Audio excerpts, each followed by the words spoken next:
Hello everyone, once again welcome back. അങ്ങനെ സർവമായ ബേബികളിന് ശേഷം അടുത്തൊരു പൊളിറ്റിക്കൽ ക്രൈം ത്രില്ലർ മൂവിയെ നമ്മുടെ നിവിൻ പോളി എത്തിച്ചേർന്നിരിക്കുകയാണ്. പ്രതിച്ഛായ.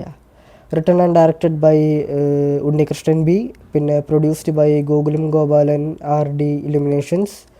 പിന്നെ ഈ ഒരു സിനിമയിൽ മെയിൻ കാസ്റ്റ് നിവിൻ പോളി, പിന്നെ നിഷാന്ത് സാഗർ, ഷാരഫുദ്ദീൻ, ബാലചന്ദ്ര മേനോൻ, ഹരിശ്രീ അശോകൻ, ചന്തു സെൽവരാജ്.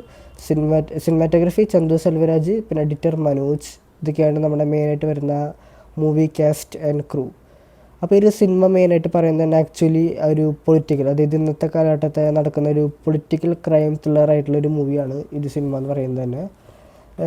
ഈ ഒരു സിനിമയിൽ ഏറ്റവും കൂടുതൽ എൻഗേജിങ് ആയിട്ട് പോയത് ഫസ്റ്റ് ഹാഫിനെക്കാട്ടും സെക്കൻഡ് ഹാഫാണ്.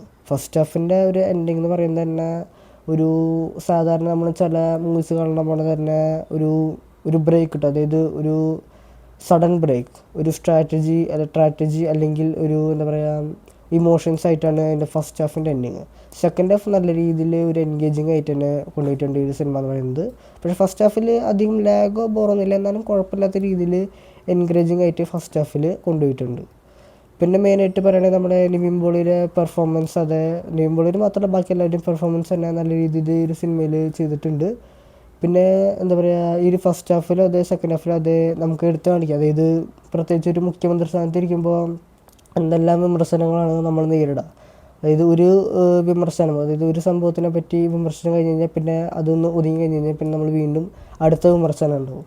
പിന്നെ അങ്ങനത്തെ കുറേ പ്രശ്നങ്ങളും ഓരോ പ്രതിഷേധങ്ങൾ അതൊക്കെ ഡീറ്റെയിൽ ആയിട്ട് കാണിക്കുന്നത്. പിന്നെ ഇന്നത്തെ സമൂഹം എങ്ങനെ ഇതൊക്കെ ഈ പൊളിറ്റിക്കലായിട്ടുള്ള ഈ പ്രശ്നങ്ങളും പ്രഷറും എന്താ പറയുക കാര്യങ്ങളൊക്കെ ഉണ്ടാകുമ്പോൾ അതൊക്കെ ഈ സോഷ്യൽ മീഡിയാസ് എങ്ങനെ ഈ വക കാര്യങ്ങൾ സോഷ്യൽ മീഡിയയിലൂടെ കത്തുന്നു. പിന്നെ ഈ സോഷ്യൽ മീഡിയ എങ്ങനെ ഇതൊക്കെ കൈകാര്യം ചെയ്യുന്നു, പിന്നെ സോഷ്യൽ മീഡിയയുടെ റോൾ എന്താണ് ഈ വക കാര്യങ്ങളിൽ, എന്താ പറയുക അട്ടിമറി അല്ലെങ്കിൽ ഓരോ എന്താ പറയുക അങ്ങനത്തെ കാര്യങ്ങളൊക്കെയാണ് മെയിനായിട്ട് ഒരു സിനിമയിൽ ഡീറ്റെയിൽ ചെയ്തിട്ടുള്ളത്. പിന്നെ നമ്മുടെ നിവിൻ പോളി എന്താ പറയുക നല്ലൊരു അടിപൊളി എൻട്രി ആയിരുന്നു.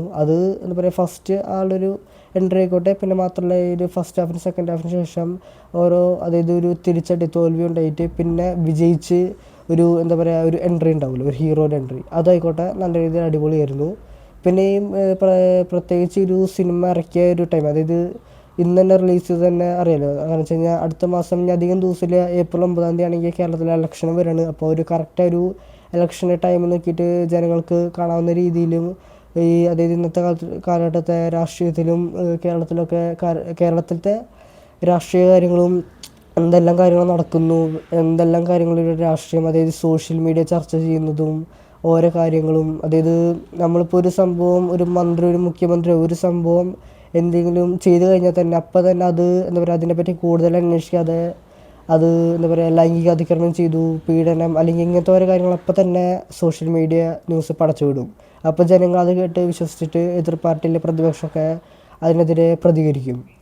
പക്ഷേ അതിൻ്റെ സത്യാവസ്ഥ ചിലപ്പോൾ പൂർണ്ണമായിട്ടും അറിഞ്ഞിട്ടുണ്ടാവില്ല. അവസാനം എന്താ പറയുക അല്ലെങ്കിൽ ആളുടെ മകൻ അല്ലെങ്കിൽ ആൾ ചിലപ്പോൾ മരണപ്പെട്ട് അല്ലെങ്കിൽ മരണശേഷം ആളുടെ മകനായിരിക്കും ചിലപ്പോൾ ഈ സത്യങ്ങളൊക്കെ തെളിയിക്കുന്നു. അപ്പോഴാണ് നമ്മൾ മനസ്സിലാക്കുക, നമ്മൾ സാധാരണ റിയൽ ലൈഫിലൊക്കെ ഇതേപോലെ തന്നെ ന്യൂസുകൾ കേൾക്കുമ്പോൾ അതിൻ്റെ പിന്നിലുള്ള ഒരു സത്യാവസ്ഥ നമ്മൾ സോഷ്യൽ മീഡിയയിലൂടെ പിന്നീടാണ് അറിയുന്നത്. പക്ഷേ ആദ്യം അറിയുന്നത് ഇങ്ങനത്തെ അതായത് മുഖ്യമന്ത്രിയായാലും മന്ത്രിമാരായാലും അവരെ ജനപ്രതിനിധികൾ ഇങ്ങനെ ഓരോന്നും ചെയ്യുന്ന ക്രൈം, അതായത് ചിലപ്പോൾ ക്രൈം ചെയ്തിട്ടില്ലേ ശരിക്കും പറഞ്ഞാൽ അവരെ പല ആൾക്കാരും പല രീതിയിൽ കൊടുക്കാൻ ശ്രമിക്കുന്നതായിരിക്കും. പക്ഷേ എന്താ പറയുക ആദ്യം നമുക്ക് മനസ്സിലാവില്ല. പക്ഷേ കൊടുക്കാൻ ശ്രമിക്കുകയാണെന്ന് നമുക്ക് മനസ്സിലാവില്ല.